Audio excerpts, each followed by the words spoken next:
Hey, this is Jackie. And February is Teen Dating Violence Awareness Month. And on Thursday, I did an Instagram Live on the topic that lasted for about an hour and 10 or 15 minutes. The problem is, an hour into the Instagram Live, it cut off, screen went dead. It would not let me save the video. So I didn't get to upload it. To my IG stories, which means I also couldn't put it on IGTV, which is where I wanted it to stay so that this information would be out there indefinitely. So what I decided to do was to re-record some of the main bullet points that I made that I had with the content. And the reason that it was an hour and 10 or 15 minutes long, I didn't have that much content. It's just that, with an IG, with a live, how those go, like people were asking questions and I was answering questions not even related to teen dating violence awareness. So this definitely will not be that long. But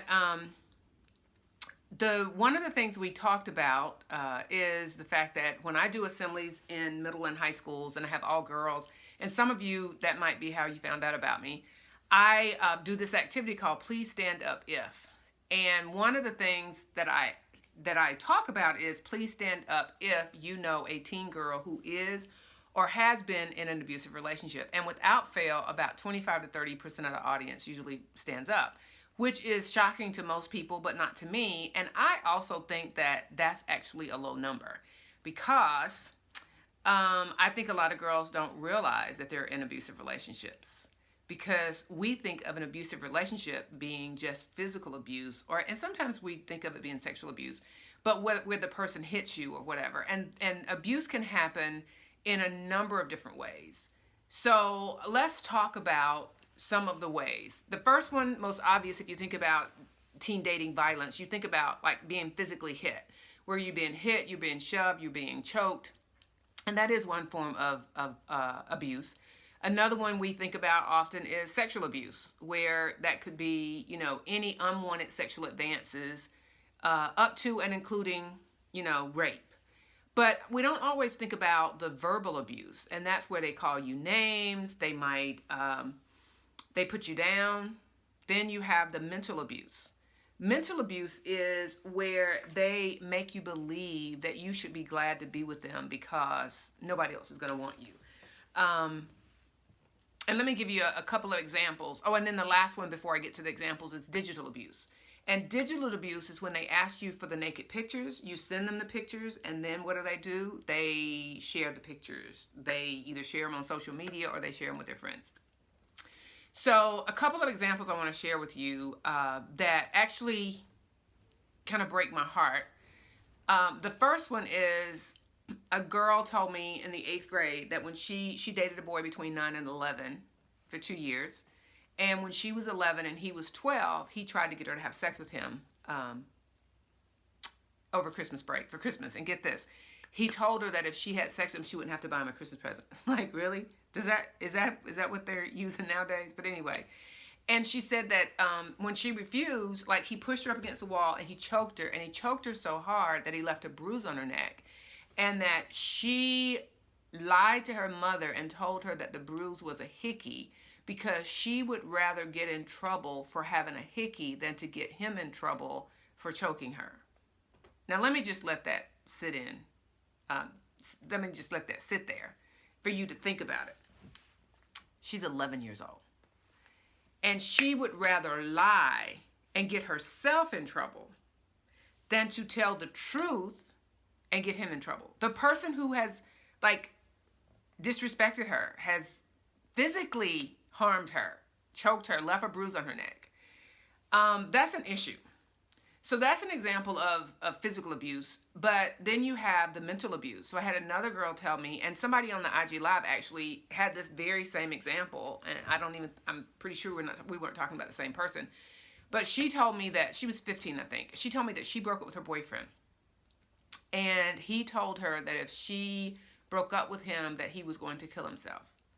And so she got back with him because she said, I don't want to be the reason that somebody kills himself. And I told her, I said, that's a form of manipulation and control, which is mental abuse, and you're not responsible for that person's life. But those are examples that we don't always think about when we think about somebody being in an abusive relationship, because we think as long as I didn't get hit, as long as I don't have scars, then I'm not I'm not being abused. And there are different kinds of abuse: physical, sexual, mental, verbal, and digital abuse. And so one of the questions I asked on the live is, why do you think girls stay in abusive relationships? And they gave me some of the responses. Some of the responses that they gave me were the same as some of the things that I had heard before. One, a lot of girls stay because, number one, they don't think it's abusive. Especially not the stuff that they consider mild. Like, they don't realize that's abusive. The behavior that's being displayed is abusive. So that's one reason. Another reason that somebody said Thursday night, and I also believe, is that a lot of times the girls will stay because by the time it gets so bad, he has caused her to dump all of her girlfriends. And there's a reason for that, so that she can be dependent upon him. And so she feels like, if I leave him, I'm going to be all alone because all of my friends have left. Not realizing that the reason all your friends left was because of him. It was a strategic plan to get rid of all your friends, which increased the chances that you would stay in an abusive relationship because he's all you have. That's another reason. Let me go back to the reason they don't recognize it being abuse is think about the media that we consume today. And you think about what's displayed as relationships in the media. You know, when, even way back, and I don't know how old you are, but when Chris Brown abused Rihanna, and I was amazed when I went in the classroom that so many people defended Chris Brown and that she ended up being the one that they thought was the problem. And then, you know, when initially she went back and, you know, people found out they were still talking again. I think that kind of sets up a bad precedent that girls then see this. And if they're modeling their lives after celebrities, and unfortunately a lot of girls do, or media personalities, then they think that's okay. You think a lot of the reality television shows, there's so much, you know, verbal abuse, and that just becomes the norm. And then when I hear teens say the media doesn't influence my behavior, I'm like, if the media didn't influence your behavior, companies wouldn't pay $5 million for a 30-second Super Bowl ad, because they know the media can influence your behavior. So, but the other reason I think a lot of girls stay, well, some stay out of fear. Fear for their lives, or fear for being harmed, because that's what the person has told them. If you leave me, I'll hurt you, I'll hurt a member of your family. But another one is because they might not have been shown how they should be treated because their fathers aren't there. And so if the father's not there to show them that this is how a man treats you, this is what real love looks like, sometimes it can be distorted, and they can get it confused based on the person that's in their ear telling them this is what love is. And then sometimes they've seen their mothers in abusive relationships, and the mother stayed, and so that just becomes, that's just how relationships are, because I saw my mom in an abusive relationship all my life, and so they end up staying. So those are some of the reasons why girls stay. But I think another thing is girls don't understand that there are warning signs that happen that lead up to it getting to the point where they're either physically hurting you or harming you. And those are the ones that I think if you can recognize those up front, you can get out before it gets to the point where you feel stuck. Because a lot of girls just feel stuck. And one of the warning signs is, and I've talked a little bit about this, is just, you know, they try to control you. And controlling behavior can be the form of jealousy. And a lot of girls think, oh, if they're jealous of me, that means they must really love me because they don't want anybody else to be with me. No, that is a red flag, because you're in danger of it getting worse as things go along. Jealousy is never good. Somebody asked me Thursday on the thing, is it ever good to be jealous? No, it's never good. Like, that is never a good thing. Just from a healthy relationship, and even if the jealousy doesn't turn into physical abuse or something worse, jealousy is not good.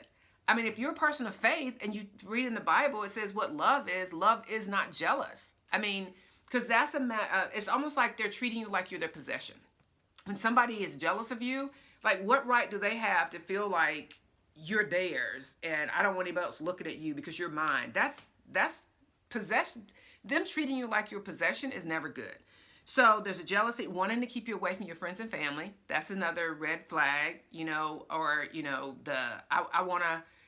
They can call my cell phone. Let me check your cell phone. Let me check your email, especially for teenagers. Like, y'all are way too young to have somebody in your life that you will not be with long term, almost guaranteed. Because one of the things I say in the classroom is most teenagers are dating their future ex. Mm-hmm. Facts.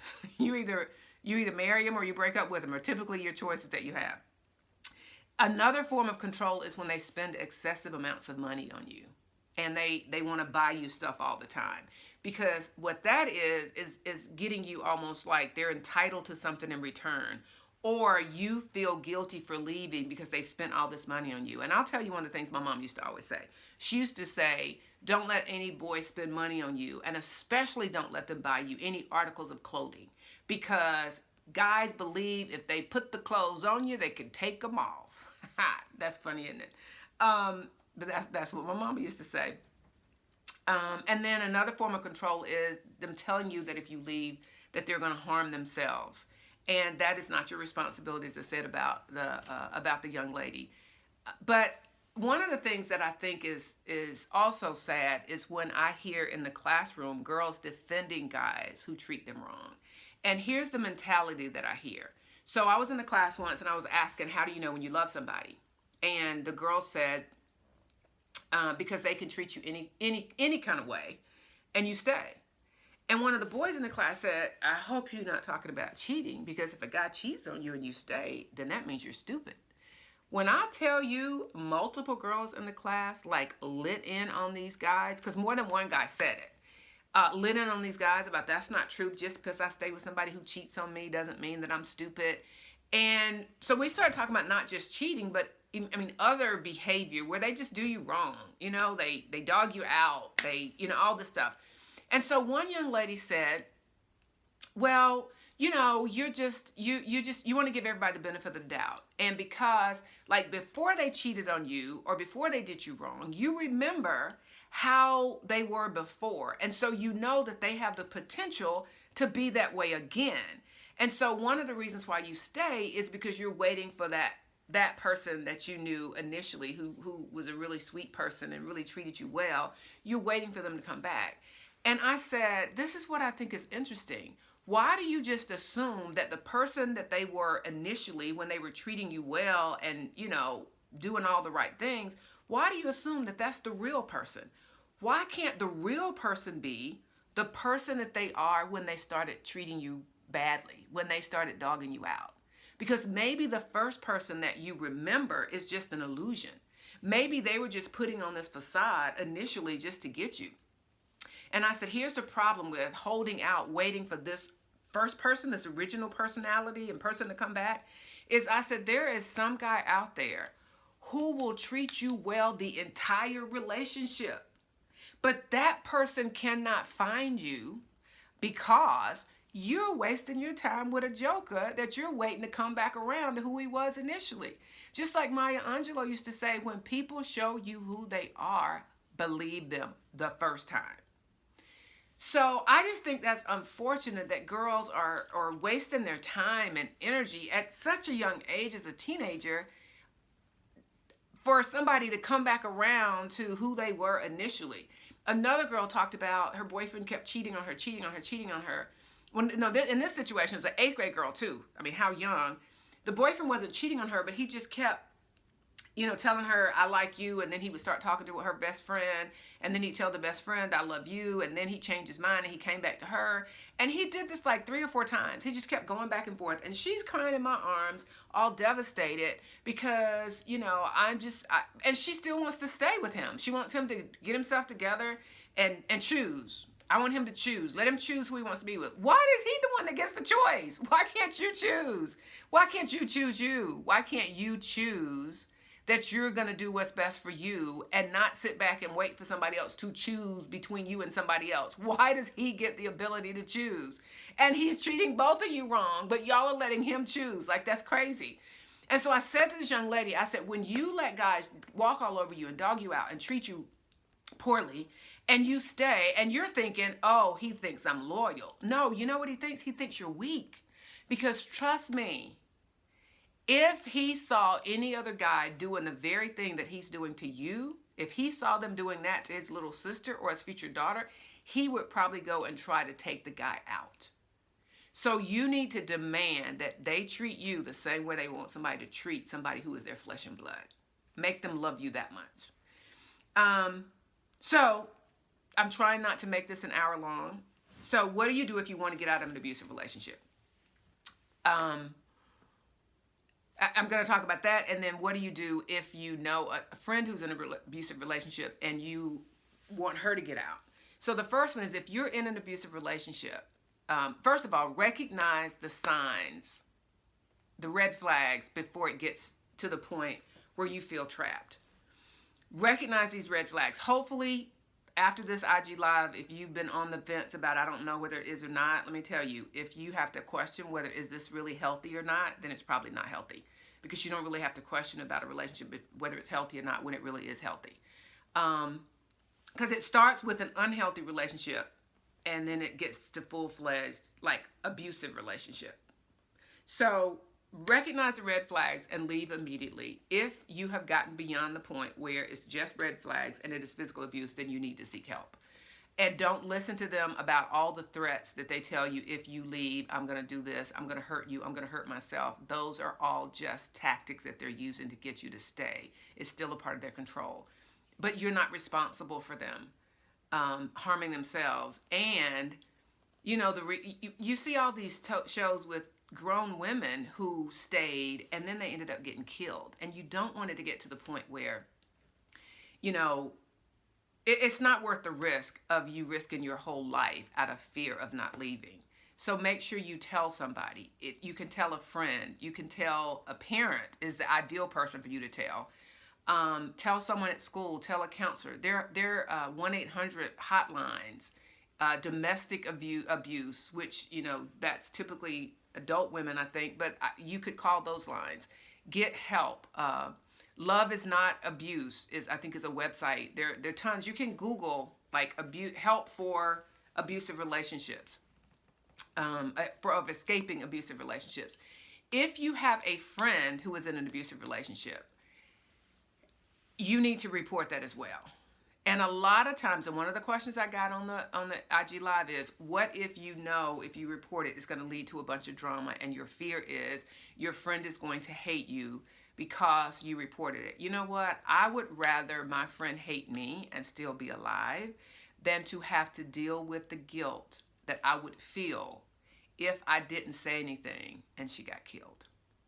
So it's the same thing as if it was you personally. If it's your friend, please report it. And you can talk to the friend as well. I would say the first step is like talk to her and try to get her to leave. If you cannot get her to leave, then I would say you need to talk to someone. And just like, you know, a parent, one of her parents, your parent, a teacher, faith leader, you need to do that, because you don't want them to stay in a relationship, in an abusive relationship, and end up being harmed.